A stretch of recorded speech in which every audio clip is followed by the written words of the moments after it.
Assalamualaikum warahmatullahi wabarakatuh. Selamat pagi, salam sehat selalu.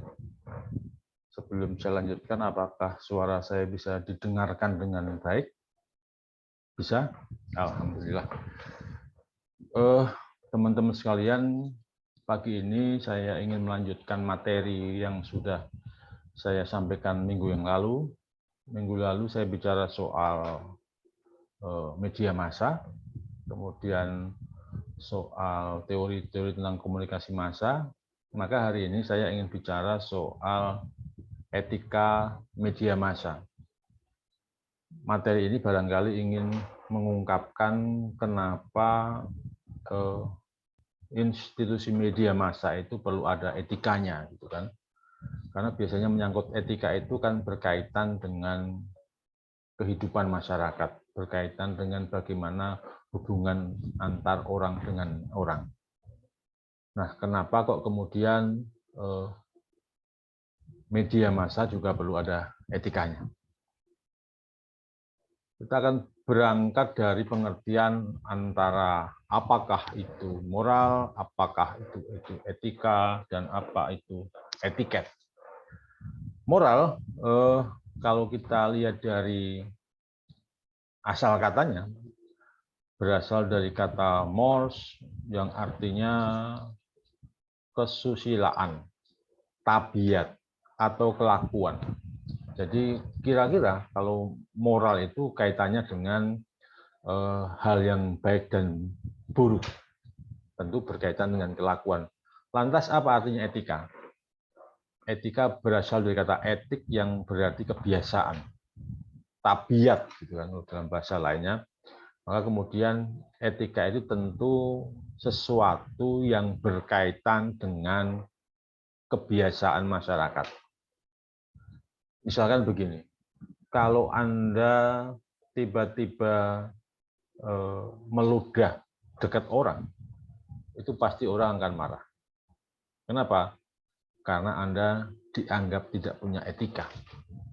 Sama misalkan ketika dalam ruang kelas ini, tiba-tiba kaki Anda kamu angkat ke kursi depan duduk Anda, pasti temanmu juga akan marah. Dan saya pasti juga akan merasa tersinggung. Karena apa? Karena itu tidak beretika. Kenapa demikian? Karena dalam kebiasaan masyarakat itu dianggap melanggar kebiasaan baik. Lantas apa bedanya dengan etiket? Kalau etiket itu lebih menyangkut tentang cara perbuatan yang harus dilakukan. Misalkan etiket makan, kemudian etiket mengenakan baju, ya kan? Jadi kalau etiket itu berkaitan dengan cara perbuatan yang harus dilakukan manusia. Nah, pertanyaan berikutnya adalah mengapa kita perlu etika? Kalau kita lihat perkembangan masyarakat, kita tahu betapa masyarakat itu selalu berkembang. Sehingga apa? Perkembangan masyarakat itu pasti akan menghadirkan hal-hal baru. Nah, hal-hal baru itu kalau tidak ada aturan yang dianggap bisa mengatur semuanya, akan menjadi persoalan. Oleh karena itu, di tengah masyarakat yang semakin berkembang, pegangan itu penting. Pegangan untuk mengatur kehidupan yang baru itu. Nah, pegangan itu apa? Pegangan itu adalah etika. Yang berikutnya adalah etika itu penting sebab bisa mengukuhkan keyakinan seseorang. Jadi kalau kita punya nilai-nilai keyakinan, itu akan semakin yakin ketika nilai-nilai itu diterjemahkan ke dalam bentuk etika. Ada etika umat Islam, ada etika Kristiani, yang itu dihadirkan atau tumbuh dari nilai-nilai yang ada sebelumnya. Nilai-nilai agama maksud saya. Kemudian yang berikutnya adalah etika itu pada akhirnya akan bisa mendorong kehidupan yang harmoni dalam masyarakat. Ya kan? Karena dalam suasana, dalam kehidupan masyarakat yang beragam, dengan berbagai macam karakter, maka harus ada benang merah sikap yang bisa diterima semuanya. Nah, pegangan sikap itulah yang kemudian disebut sebagai etika. Nah, kemudian kita akan menuju pada pembahasan mengapa etika itu penting bagi media massa. Ada lima hal yang membuat mengapa media massa itu harus mempunyai etika. Yang pertama adalah terkait dengan tanggung jawab. Media massa punya fungsi dan dampak yang luar biasa kepada audiens. Sehingga kalau media itu tidak dipagari, tidak diberi panduan dengan etika, maka dikhawatirkan media itu akan serampangan, sehingga apa? Sehingga media akan membawa pesan-pesan yang ketika tidak dibingkai oleh etika akan membuat audiennya itu terpengaruh. Jadi kalau pesan yang disampaikan media itu tidak ada etikanya, maka kemudian akan membuat dampak yang tidak baik kepada audiens. Karena itu dengan peran yang demikian besar itu tentu media harus punya etika.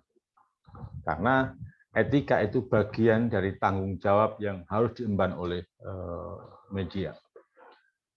Yang kedua adalah terkait dengan kebebasan pers. Dalam menjalankan fungsi dan tugasnya, media massa itu kan punya atau diberi yang dinamakan kebebasan.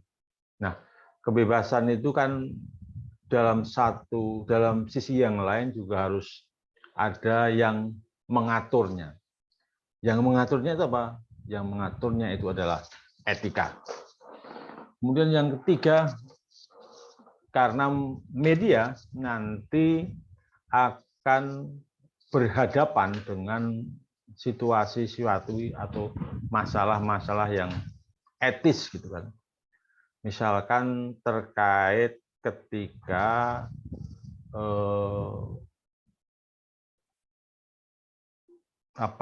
pelaku media itu berpolitik.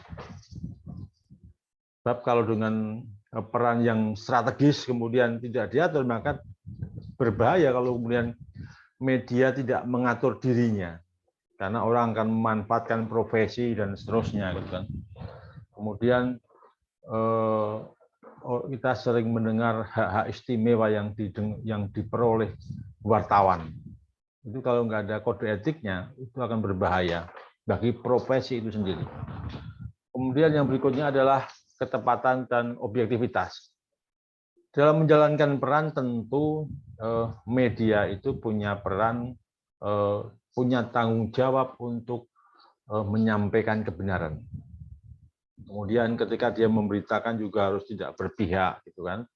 Kemudian laporannya itu harus berdasarkan fakta dan bukan pribadi. Nah, kalau itu tidak diatur secara etik, maka kemudian akan berbahaya bagi fungsi-fungsi jurnalismenya. Kemudian yang terakhir, hal yang membuat ini menjadi penting adalah bahwa media itu harus memberikan tindakan adil kepada semua orang. Media harus berani melawan campur tangan individu, entah karena kekuasaan, entah karena tekanan ekonomi, untuk bebas. Jadi media tidak boleh terpengaruh atau memihak pihak lain karena tekanan kekuasaan dan ekonomi. Kemudian misalkan media juga harus berani bersikap dan bertindak adil kepada semuanya. Itu adalah 5 poin hal yang penting yang harus diperankan dan dimainkan oleh media. Mengapa media massa itu perlu punya etika. Nah, kira-kira itu yang bisa saya jelaskan terkait dengan apa pentingnya etika itu bagi media massa. Menurut saya, etika itu penting selain untuk melindungi masyarakat, juga untuk melindungi media sendiri. Saya pikir itu yang biasa sampaikan. Oh ya, sebagai mengingat lagi agar apa yang saya sampaikan itu tidak lupa, maka kemudian saya ingin memberikan tugas pada teman-teman, tugas di rumah. Yaitulah silahkan teman-teman untuk membaca kode etik jurnalistik yang diterbitkan Dewan Pers. Selanjutnya carilah berita yang menurutmu melanggar kode etik. Kemudian jelaskan mengapa berita tersebut melanggar dan seharusnya bagaimana. Karena Anda kan sudah diberikan materi soal jurnalistik, terus hari ini kita berikan soal etika, maka saya berharap tugas itu bisa meramu dan merangkai hal-hal yang sudah disampaikan sebelumnya. Ada pertanyaan terkait dengan tugas? Baik, kalau tidak ada tugas, saya akhiri. Wassalamualaikum warahmatullahi wabarakatuh.